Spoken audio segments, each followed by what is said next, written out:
Hi mga B, magbubukas na ako ng tindahan. Ganito araw-araw ang routine natin, alam ng mga tindera yan.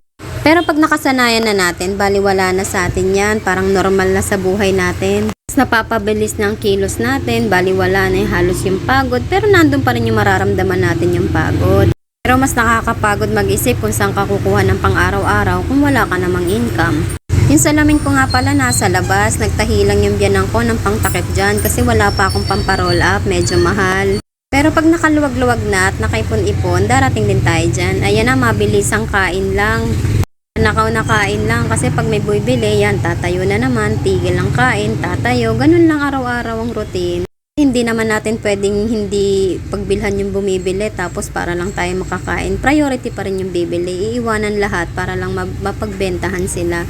Gumawa na rin pala ako ng turon dyan kasi pag mga 11, kailangan na akong magbalot ng turon.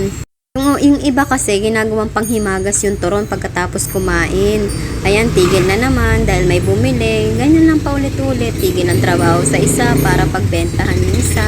Priority talaga ang pagbebentahan ng mga customer at hindi paghihintay ng matagal. Iba kasi naiinip kaya nadadala. Kaya hindi na sila bibili. Pero kung talagang nagustuhan naman talaga nila yung tinda mo, babalik at babalikan ka talaga nila.